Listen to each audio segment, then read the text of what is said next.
Hello students, आप सबको इस चैनल में फिर से स्वागत है। हमने पार्ट 1 में कुछ 5.2 एक्सरसाइज का क्वेश्चन नंबर 1 से लेके 5 तक डिस्कशन किए थे।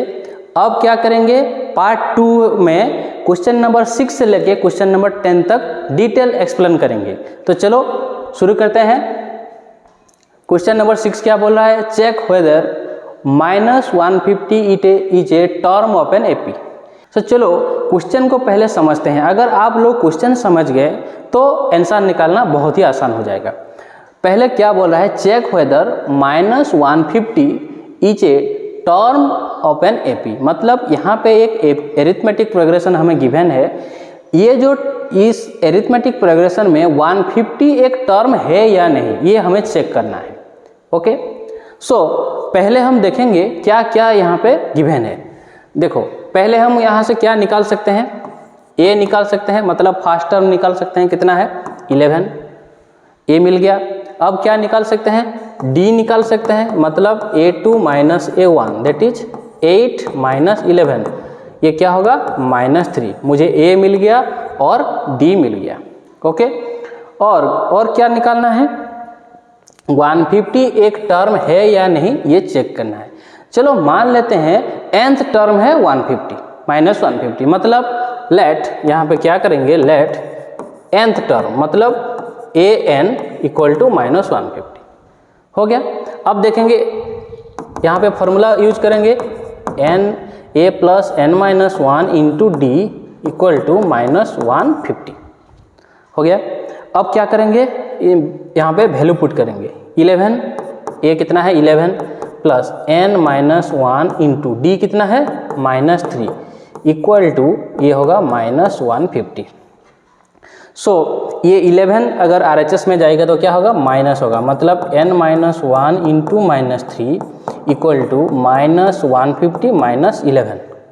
-150 - 11 ये कितना होता है, -161 होगा। ओके, सो अगर हम इसको यहाँ पे लाएंगे तो क्या होगा, n-1 इक्वल टू कितना होगा, ये होगा डिवाइड होगा -161 बाय -3, माइनस माइनस कैंसिल होके ये होगा 161 बाय 3। सो n कितना होगा, ये 1 अगर इधर रहेगा तो प्लस हो जाएगा, दैट इज 161 बाय 3 + 1। सो ये होगा कितना 161 बाय, ये एलसीएम कितना होगा 3 होगा। सो अगर हम ऐड करेंगे तो 161 + 3 1 जा 3 दैट इज 164 बाय 3। सो इसका वैल्यू होगा कितना 54.3। मतलब नंबर ऑफ टर्म यहाँ पे देखो एक रेशनल नंबर आ रहा है, मतलब ये एक कंप्लीट होल नंबर नहीं है, तो इसीलिए ये क्या होगा, ये 150 एक टर्म होगा, ये कभी भी नहीं होगा। तो यहाँ पे क्या लिखना, -150 is not a term of the AP 11 8। Okay, समझ में आ गया। सो क्वेश्चन नंबर 7 क्या बोल रहा है, देखो find the 31st term of an AP whose 11th term is 38 and 16th term is 73। Okay, so इसे सॉल्व करते हैं। चलो गिवन क्या है, 11th टर्म इज 38, यहाँ पे गिवन है, क्या गिवन है 11th टर्म, मतलब a11 इक्वल टू 38। ये एक इक्वेशन होगा। a11 कितना होता है, a + n-1 इंटू डी, मतलब a + n कितना है 11, 11 - 1 क्या होता है 10 होता है। Okay, so a + 10d equal to 38। चलो इसको इक्वेशन 1 लेते हैं। और क्या गिवन है, देखो और क्या गिवन है, 16 टर्म इज 73, मतलब a16 इक्वल टू 73। सो ये कितना होगा, a + 16 - 1 कितना होता है 15 होता है। So a + 15d equal to 73। So equation 2 हो गया। सो अगर हम इक्वेशन 1 से इक्वेशन 2 को माइनस कर देंगे तो यहाँ पे a कैंसिल होकर मुझे d मिल जाएगा। तो क्या करेंगे, इक्वेशन 1 को पहले लिखेंगे, क्या a + 10d इक्वल टू है 38। इक्वेशन 2 क्या है, a + 15d इक्वल टू 73। तो क्या करने से ये कैंसिल होगा, माइनस करेंगे तो इसका सिंबल चेंज हो जाएगा। सो ये भी होगा माइनस। सो यहाँ पे देखो ये कैंसिल हो गया। अब क्या होगा, 10 - 15 क्या होता है, ये होगा -5D इक्वल टू 38 माइनस 73, ये कितना होता है, ये होगा -35।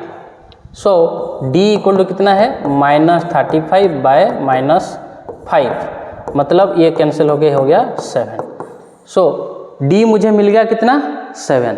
अब निकालना है क्या, A। सो D का वैल्यू को हम क्या करेंगे, A में पुट, इक्वेशन 1 में पुट कर देंगे। तो क्या लिखेंगे, put the value of D in equation 1 में अगर पुट करेंगे तो मुझे A का वैल्यू मिल जाएगा। सो इक्वेशन 1 क्या था, A + 10D equal to 38। Okay, so A + 10 into कितना है 7 इक्वल टू कितना है 38। सो A + 70 इक्वल टू 38, मतलब A का वैल्यू कितना होगा 38 माइनस 70। मुझे A का वैल्यू कितना मिलेगा, -32। सो A मिल गया और D भी मुझे मिल गया, और क्या चाहिए 31st टर्म, मतलब A31 हमें निकालना है। मुझे निकालना है 31st टर्म, मतलब A31, तो इसलिए पहले क्या करेंगे, AN लिखेंगे। AN का फॉर्मूला क्या है, A + n-1 इंटू D। यहाँ पे क्या पुट करेंगे 31, मतलब A की जगह मुझे कितना मिला था -32, प्लस N की जगह कितना है 31 -1, और D की जगह मुझे कितना मिला, D की जगह कितना मिला देख लेते हैं। देखो D की जगह मिला 7। सो यहाँ पे पुट करेंगे 7। सो -32 + 30 इंटू 7, दैट इज -32 + 210। अगर हम इसको माइनस करेंगे तो क्या होगा 178 मुझे मिलेगा आंसर। अब देखेंगे क्वेश्चन नंबर 8।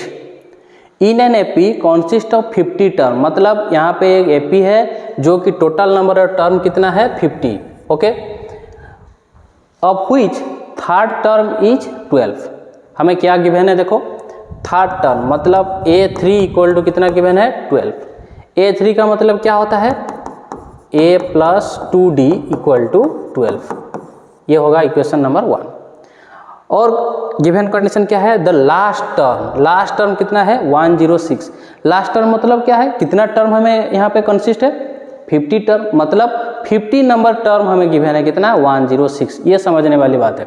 सो यहाँ पे गिवन है कितना लास्ट टर्म, मतलब यहाँ पे कुल 50 टर्म है, तो इसीलिए हम क्या होगा 50, A50 इक्वल टू 106। अगर इसको इक्वेशन में कन्वर्ट करेंगे तो क्या होगा A + 49D इक्वल टू 106। ये दोनों इक्वेशन का हम सॉल्व करेंगे। कैसे सॉल्व होगा, अगर दोनों इक्वेशन का हम माइनस कर देंगे तो A और D निकल के आ जाएगा। सो इक्वेशन 1 क्या था, A + 2D equal to 12। Equation 2 क्या है, A + 49D इक्वल टू 106। सो इसको माइनस करेंगे, ये A कैंसिल होगा।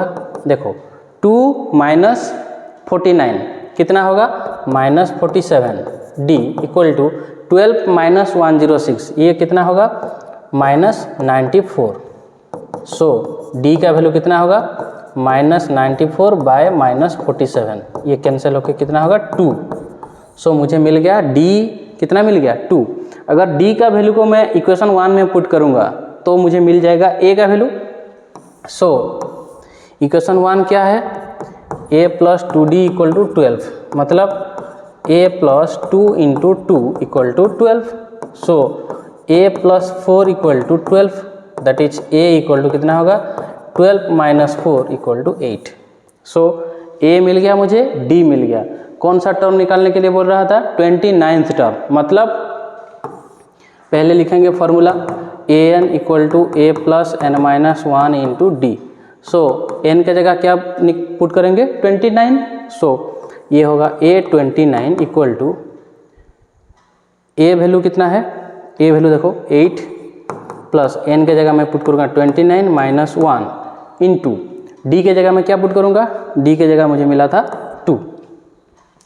सो वैल्यू कितना होगा 8 प्लस 28 इंटू 2 मतलब 8 प्लस 56, ये होगा 64। सो आंसर हमारा होगा कितना 64। फाइंड द 29 टर्म मतलब 29 टर्म हो गया 64। Let's move to question number 9। ये क्या बोल रहा है, if the third and ninth term of an AP are 4 and -8, ये भी सेम टाइप का क्वेश्चन है। Which term of the AP is 0, पहले हमें ए डी निकालना है, उसके बाद वो कौन सा टर्म 0 होगा वो भी निकालना है। क्या गिवन है देखो, थर्ड टर्म मतलब ए प्लस 2d इक्वल टू कितना गिवन है 4। This is equation number 1। Okay, और क्या गिवन है नाइन्थ टर्म मतलब क्या होगा a प्लस 9 - 1 कितना है 8, a plus 8d equal to कितना है -8। ये होगा इक्वेशन नंबर 2। ओके, आप लोग डिटेल लिखना, मैं डायरेक्ट लिखता हूँ। तो इसको मैं क्या करूँगा सब्ट्रैक्ट करूँगा। सो सब्ट्रैक्ट करने से क्या होगा, ये माइनस माइनस क्या होगा plus, so a cancel, 2d minus 8d कितना है -60, 4 प्लस 8 कितना होता है 12। सो d का वैल्यू कितना है 12 बाय -6 दैट इज -2। मुझे d मिल गया -2। अब क्या निकालना है, a निकालना है। a कैसे निकालूंगा मैं, पहला इक्वेशन में मैं पुट करूंगा। पहला इक्वेशन क्या है a plus 2d equal to 4 that is a plus 2 into -2 equal to कितना है 4। सो a -4 इक्वल टू 4 मतलब a हो गया कितना 4 प्लस 4 दैट इज 8। अब a मिल गया, d मिल गया। अब क्या बोल रहा है, which term of this AP is 0, वो कौन सा टर्म है जो कि 0 है, मतलब हमें पता नहीं है वो कौन सा टर्म है, इसलिए हम क्या लेंगे, चलो मान लेते हैं nth टर्म वो 0 है। So let nth term will be 0। इसका मतलब क्या हो गया a plus n-1 into D equal to कितना है 0। सो a के जगह मैं क्या पुट करूंगा देखो 8 प्लस n-1 इंटू डी के जगह पुट करूंगा -2 equal to 0। So n-1 into -2 equal to ये 8 राइट हैंड साइड में जाएगा तो ये होगा -8। समझ में आ गया। सो n-1 इक्वल टू कितना होगा -8 डिवाइडेड बाय -2, क्या क्योंकि यहाँ पे -2 मल्टीप्लाई हो गया था। सो ये होगा कितना 4। सो n इक्वल टू कितना होगा 4 प्लस 1 दैट इज 5, मतलब फिफ्थ टर्म होगा 0। ओके, समझ में आ गया। नेक्स्ट क्वेश्चन देखते हैं। If 17th term of an AP exceeds its 10th term by 7, मतलब एक एपी का 17 number term 17th term 10th term से कितना ज़्यादा है 7 ज़्यादा है। सो अकॉर्डिंग टू क्वेश्चन क्या होगा 17th टर्म 10th टर्म से कितना ज़्यादा है 7 है, तो ज़्यादा कैसे हम निकालेंगे माइनस करेंगे। सो a17 minus a10 equal to कितना है 7। अब इसको सिर्फ सॉल्व करना है, फाइंड द कॉमन डिफरेंस, मतलब यहाँ पे सिर्फ d निकालना है। a17 क्या होगा a plus n-1 into D, मतलब a प्लस 17 - 1 कितना होता है 16, a plus 16d। Okay, minus 10th term क्या होगा a plus 9d equal to क्या है 7। अब ब्रैकेट रिमूव करेंगे तो a plus 16d minus a minus 9d equal to हो गया 7। हो गया, तो अब क्या होगा देखो यहाँ पे a कैंसिल, 16 माइनस 9 क्या होता है 16 माइनस 9 7, 7d इक्वल टू 7, मतलब d का वैल्यू मुझे मिल गया कितना 7/7 that is 1। So find the common difference क्या होगा, सो कॉमन डिफरेंस होगा हमारा 1 हो जाएगा। So students part 2 complete. So फिर मिलेंगे नेक्स्ट वीडियो में पार्ट 3 में। सो तब तक के लिए गुड बाय।